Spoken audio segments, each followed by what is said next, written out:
লাইব্রেরির দক্ষিণ পাশে দরজার পাশে থাকা জানালার সাদা পর্দা ফাঁক গলিয়ে যখন আলোর রশ্মিগুলো রুমে ছড়িয়ে পড়লো, ঠিক তখনই সূর্যের কিরণ এসে পড়লো মাপতিমের মুখে। তীব্র আলোয় কারণে পিট পিট করে চোখ খুলল সে। বিরক্তিতে নাক মুখ কুঁচকে গেল মুহূর্তেই। সারা রাত ঘুম না হয়, এত ভোরে ঘুম ভেঙে যাওয়ায় তার মোটেও ভালো লাগলো না। তাই তো বিরক্তকর সহিত চোখ মেলে তাকালো মাপতিম। ধীরে ধীরে চোখ মেলে তাকাতে সামনের দৃশ্য দেখে ভড়কে গেল। তার মেয়ে কোমরে হাত দিয়ে ঠিক তার সামনে দাঁড়িয়ে আছে। মাপতিম দুই হাতে চোখ মুছে আবারও তাকালো। একই দৃশ্য চোখ পড়তে ঠোঁটের কোণে মৃদু হাসি ফুটল। মেয়ের দিকে হাত বাড়াতে গিয়ে হঠাৎ থেমে গেল সে। এক হাত জোড়া কোনো কিছু আঁকড়ে ধরে আছে বুঝতে পেরে নিজের দিকে তাকিয়ে দেখলো সে সোফার উপর শুয়ে আছে। তার উপর নাইয়াব শুয়ে আছে, মুখটা গুজে রেখে তার গলার কাছে, আর পেটের উপর মাথা রেখে নিশ্চিন্তে ঘুমে আছে ছোট্ট সেই সোফা। দুজনে একসঙ্গে ঘুমানোটা বেশ কষ্টকর হয়ে গিয়েছিল, তাই একজন আরেকজনের ওপর ভর দিয়ে রাত কাটিয়েছে। এই অবস্থায় দেখে মাপতিম বেশ অপ্রস্তুত হয়ে পড়ল। দ্রুত নাইয়াবের নিজের ওপর থেকে সরিয়ে দিল। গভীর ঘুমে আচ্ছন্ন নায়াব হঠাৎ মাপতিমের এরকম কাণ্ডে মাত্রাতিরিক্ত বিরক্ত হয়ে মাপতিমের দিকে তাকাতেই তার দৃষ্টি অনুসরণ করে সামনে তাকালো। তার সঙ্গে সঙ্গে সে অস্বস্তি পড়ে গেল। দুজন দুজনের এমন আলিঙ্গনের অবস্থায় মেয়ের সামনে শুয়ে থাকা সত্যি বিব্রতকর। নায়াব দ্রুত সরে গিয়ে নিজের পোশাক ঠিক করে নিল। মাপতিমও একই কাজ করলো। তারপর দুজনে মেয়েটির দিকে তাকালো, তার প্রতিক্রিয়া বোঝার চেষ্টা করলো। কিন্তু মেয়েটির মুখ ভার, কারণটা অবশ্য তার বুঝতে পারল না। নাইয়াব তখনও লজ্জায় হাঁসফাঁস করছে। মাপতিমের অবস্থাও একই রকম। যদিও পরীর বয়সে অনেক ছোট, তবুও মাপতিমের ভেতর অস্বস্তিটা থেকেই গেল। এর আগে এমন পরিস্থিতির মুখোমুখি তাদের কখনো হয় হতে হয়নি। নাইয়াব আর মাপতিমের একসঙ্গে দেখলেও এত ঘনিষ্ঠতা অবস্থায় তাদের দেখেনি পরী। তাই ছোট্ট শিশুটির সামনে মাপতিমের অস্বস্তি শেষ নেই। মাপতিম সোফা থেকে উঠে পরীকে কিছু বলতে যাবে, ঠিক তখনই সে গম্ভীর মুখে ঘর থেকে বেরিয়ে গেল। মাপতিম একবার সেদিকে তাকিয়ে আবার নাইয়াবের দিকে তাকালো। নাইয়াবও তাকিয়ে আছে তার দিকে। দুজনের চোখ একই প্রশ্ন, কি হলো? মাপতিম নিজেকে মনে করে বকতে বকতে লাগলো নিজেকে। এত সকালে এমন পরিস্থিতিতে পড়ার জন্য নিজেকে দায়ী মনে হচ্ছে তার। কেন যে তারা একটু আগে ঘুম থেকে উঠল না, সব আপনার দোষ। নাইয়াবের কথায় মাপতিম তার দিকে তাকাতে নাইয়াব ফুসফুস করে বলল, আমার দিকে তাকাচ্ছেন কেন? ঘড়ির দিকে তাকিয়ে দেখেছেন 8টা বাজে। এত বেলা পর্যন্ত ঘুমানোর কি দরকার ছিল? বইয়ের রাগে চেহারার দিকে তাকিয়ে মাপতিম উত্তর দিল, আমার কি দোষ? তুমি নিজেই তো আমার উপর উঠে বসেছিলে, তোমার জন্যই তো উঠতে পারেনি। এরকম মিথ্যে কথা বলবেন না ডাক্তার। সব হয়েছে আপনার জন্যই। আপনি আপনি হা হা বলো বলো। আমি কি? আপনি রাতে ঘুমাতে দেননি বলেই তো এত বেলা হয়ে গেছে। আর এমন অবস্থায় পড়ে আমাদের মেয়েটা দেখেনি। আপনার কি একটু কমন সেন্স নেই? বোঝার দরকার ছিল না। মেয়ে সকালে ঘুম থেকে উঠে আমাদের খুঁজবে, তো তুমি বুঝলে না কেন? তুমি উঠে যেতে। আপনি একটা নির্লজ্জ বেহায়া লোক। রাত বেরোতে এত কাহিনী করার কি দরকার ছিল? দিনের বেলা করতেই পারতেন না? মাপথিম দীর্ঘশ্বাস পেল। মৃদুস্বরে বলল, দিনের বেলা কি মেয়ের সামনে রোম্যান্স করতাম? আজীব কথাবার্তা। আমি রোম্যান্সের কথা বলিনি। তাহলে বার্থডে সারপ্রাইজের কথা বলছি। রাতে তো খুব খুশি ছিলে। এখন মেয়ের চোখে ধরা খেয়েছি বলে সব আমার দোষ। রাতে বারণ করলে না কেন? আপনি আমাকে বারণ করার সুযোগ দিয়েছিলেন যে আমি বারণ করব। আমার বারণ করলে আপনি মানতেন। আজ পর্যন্ত মেনেছেন কখনো? এমনটা কি কখনো হয়েছে যে আমি মানা করেছি আর আপনি সেটা শুনেছেন? হয়নি তো। এখন বুঝুন। এভাবে তাকিয়ে আছেন কেন? চলুন এবার।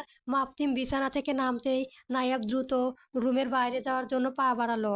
কিন্তু মাপতিম দৌড়ে গিয়ে তাকে ঝাপটে ধরে আটকে দিল। নাইয়া বিরক্ত চোখে তার দিকেই তাকালো। একদম অসভ্যতামে করবেন না। মেয়ে আমার আগেই চলে গেছে। কি দেখে নিল, কি ভাববো কে জানে, আর আপনি এসে আমাকে আটকে দিচ্ছেন। ছাড়ুন বলছি। মাপতিম হেসে বলল, আরে মাথা মোটা মেয়ে, বয়স তো হয়নি বিয়ের, লোক কত খাইয়ে দিল করে দিল। এমন অবস্থা বাইরে যাবে কিভাবে? আগে গোসল করে এসো। মাপতিমের কথা অর্থ বুঝতে পেরে নাইয়াব লজ্জায় মুচকি হাসলো। তারপর ধীরে ধীরে বাথরুমের দিকে এগিয়ে গেল। নাইয়াব পোশাক বদলে ফ্রেশ হয়ে আসার পর মাপতিমও ফ্রেশ হয়ে নিল।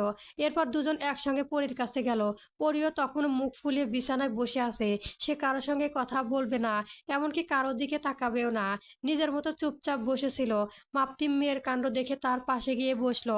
তারপর পরীর গাল দুটো আলতো করে টেনে দিল, কিন্তু পরীর সঙ্গে সঙ্গে মুখ ফিরিয়ে নিল। নাইয়াব যে সে সুযোগ অপেক্ষাতেই ছিল। সে গিয়ে পরীর অন্য পাশে বসলো। দুজনে পাশে বসে থাকা ও পরীর মুখে কোনো কথা ফুটলো না। মাপতিম গলা খেকারি দিয়েই বলল, আমার মা কি খুব রাগ করেছে? বাবার উপর খুব অভিমান হয়েছে? কি করলে আমার আম্মুর রাগ কমবে? পরী কোনো উত্তর দিল না। মাপতিম অসহায় চোখে নাইয়াবের দিকে তাকালো, যেন নাইয়াব কিছু একটা করে। নাইয়াব পরীর গালে আলতো করে চুমো খেলো। তারপর তাকে জোর করে কোলে তুলে নিয়ে কাতুকুতু দিতে লাগলো। পরী না হেসে থাকতে পারল না। কিছুক্ষণ হাসার পর আবার মুখ গোমড়া করে বসেই রইল। নাইয়াব বাবার দুঃখী মুখ দেখে বলল, পরী বোধহয় আমাকে আর ভালোবাসে না। তাই তো আমার দিকে তাকাচ্ছে না, কথাও বলছে না।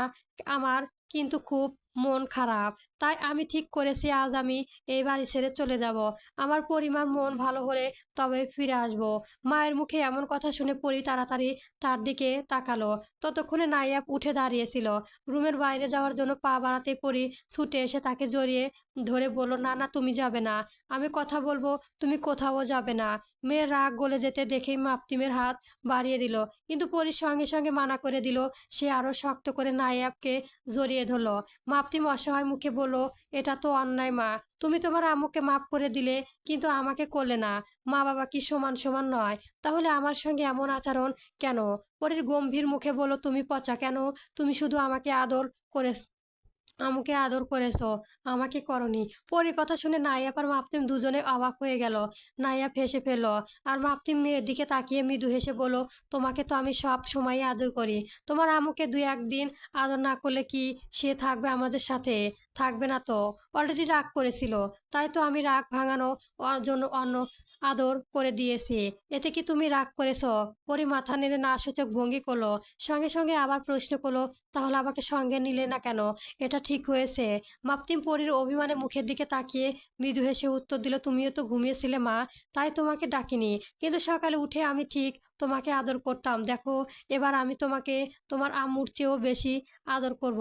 মাপতিম পরীকে নিজের কোলে টেনে নিয়ে ৫-৬টা চুমু খেলো। গলা, হাত পা, গলা, নাক আর কপালে চুমু খেয়ে দু হাত দিয়ে মেয়েটাকে শক্ত করে জড়িয়ে ধরলো। তবে পরী প্রশ্ন কখনোই শেষ হয়নি। বাবার আদর খাওয়া করে শেষ করে সে চোখ পিট পিট করে বাবার দিকে তাকিয়ে আবার বলল, তাহলে আম্মুর মতো আমাকে জামা দাওনি কেন? আমি দেখেছি তুমি আম্মুর একই রকম জামা পরেছো, আমাকেও দাওনি। আমি তোমার সঙ্গে কথা বলবো না পাপা। মেয়ের কথা শুনে মাপতিম হেসে ফেলো। তারপর পরীকে কোলে নিয়ে ওয়ারড্রোপের দিকে এগিয়ে গেল। লাল টুকটুকে জামা বের করে পরীর হাতে দিয়ে বলল, দেখো, এটা তোমার জন্যই এনেছি। আমি তো তোমাকে বেশি ভালোবাসি, তোমার মার থেকেও বেশি। তাই তোমারটা আরো সুন্দর, তাই না মা? পরী বাবার কথা মেনে নিল না, বরং মাথা নেড়ে মায়ের দিকে তাকিয়ে বলল, আমুরটা সুন্দর। নাইয়াব মেয়ের কথা শুনে হেসে ফেলল। তারপর বলল, পরীরটা বেশি সুন্দর। আমার মেয়েও সুন্দর, তার জামাটাও সুন্দর। আর এটা পরে ফেলে তো পরীকে একেবারে রাজকুমারীর মতো লাগবে। পরী খিলখিল করে হেসে উঠল। মাপতিম এক হাতে মেয়েকে জড়িয়ে ধরল, আর অন্য হাতের দিকে নাইয়াবের কোমর আঁকড়ে ধরল। নাইয়াব হুমকি খেয়ে মাপতিমের বুকের ওপর গিয়ে পড়ল। মাপতিম প্রথমে মেয়ের কপালে একটি উষ্ণ চুমু খেলো। তারপর পর কয়েকটি চুমু খেয়ে নায়াবের কপালে। এরপর দুজনে দুই হাতে জড়িয়ে ধরে বলল, আমার পৃথিবী, আমার বুক থাকা দুটো কলিজা। পরে কথাটা অর্থ বুঝলো কি না কে জানে, তবে সে খিলখিল করে হেসে উঠল। তার হাসিতে হাসলো মাপতিম আর নায়াবও। মুহূর্তের মধ্যে চারপাশটা যেন ঝলমলে হীরের মুক্তোর আলোয় ভরে উঠল। আজ অনেক দিন পর রুনিয়ার গায়ে একটি জামদানি শাড়ি জড়িয়েছে। কালো রঙের শাড়িটিতে সিলভার রঙের কাজ করা। মেয়েটিকে আজ ভীষণ মোহনীয় লাগছে। শোভন এক দৃষ্টিতে তার দিকে তাকিয়ে আছেন। রুনিয়াকে যে আগের চেয়েও আরো বেশি সুন্দর লাগছে। গর্ভ অবস্থান মেয়েদার বোধহয় এমনই হয়ে ওঠে। রুনিয়া গর্ভস্থান এখন ৩ মাস চলেছে। খাওয়া দাওয়ার ব্যাপারে মারাত্মক সমস্যা হচ্ছে তার। কিছু খেতেই বমি করে ফেলে দেয়। শোভন একজন ডাক্তার, তাই এসব ব্যাপারে তার ভালোই ধারণা আছে। এ সময় এমনটা হওয়া খুব স্বাভাবিক। তবু নিজের ভীষণ প্রিয় মানুষটাকে এতটা কষ্ট পেতে দেখে তার বুকে মোচড় দিয়ে ওঠে। মাঝে, মাঝে তার মনে হয় একটা শিশুকে পৃথিবীর আনার জন্য কেন শুধু মাকেই এত কষ্ট করতে হয়। শিশুটি তো শুধু রুনিয়ার নয়, তারও অংশ, তারও রক্ত। তাহলে দুজন মানুষের ভালোবাসার ফসলকে পৃথিবীতে আলো দেখানোর জন্য কেন শুধুই একজন মাকে এতটা যন্ত্রণা সহ্য করতে হবে? শোভন সেসব ভেবে ওপর থেকে নিচে তাকিয়ে ধীরে ধীরে সিঁড়ি বেয়ে নিচে নেমে এলো। তারপর রুনিয়ার কাছে গিয়ে বলল, শাড়িটা না পরলে হতো না রুনি? রুনিয়া রাগ করলো না। এমনিতেও এই সময়টা তাকে কিছু বললে মেয়েটা রেগে যায়। শোভন জানে এই সময় গর্ভস্থান প্রভাব, মুড সুইংয়ের কারণে রুনিয়ার আচরণে অনেকটা পরিবর্তন এসেছে। তবে আজ ব্যাপারটা ঝগড়া গড়ানো না। রুনিয়া এক পা ঘুরে নিজেকে দেখিয়ে জিজ্ঞেস করলো, আমাকে সুন্দর লাগছে না? শোভন মৃদু হেসে বলল, হ্যাঁ খুব সুন্দর লাগছে, একদম আমার রানীর মতো। তাহলে খুলে ফেলতে বলছো কেন? তা বলছি না, আমি শুধু বলেছি এই অবস্থায় তোমার কষ্ট হবে না তো পড়ে গেলে? এই অবস্থায় আবার কি? মাত্র ৩ মাস তো হয়েছে। কয়েক মাস পর আর পড়তে পারবো না, তাই এখনই পড়ে নিলাম। তাছাড়াও কতদিন পার যাচ্ছি বলো তো? মনটাও ভালো হয়ে যাবে। একটু থেমে সে আবার বলল, তুমি তো সবসময় আমার পাশে থাকো না। আমি একা, একা কতটা বিরক্ত হই সেটা কি জানো? এখন একটা সুযোগ পেয়েছি, তাই সেটাই কাজে লাগাচ্ছি। ওখানে গিয়ে সুন্দর করে নাইয়াবকেও সাজাবো। তারপর আমরা দুজন মিলে ফটোশুট করব। শোভন হেসে ফেলল তার কথায়। রুনিয়া তখনও একটানা কথা বলেই যাচ্ছে। মেয়েটা আগে এত কথা বলতো না, সবসময় চুপচাপ থাকতো, অথচ এখন কেমন যেন একেবারে বাচ্চাদের মতো হয়ে গেছে। অবশ্য ব্যাপারটা শোভনের বেশ ভালোই লাগে। ৪ বছর আগে রুনিয়া ঠিক এমনই ছিল।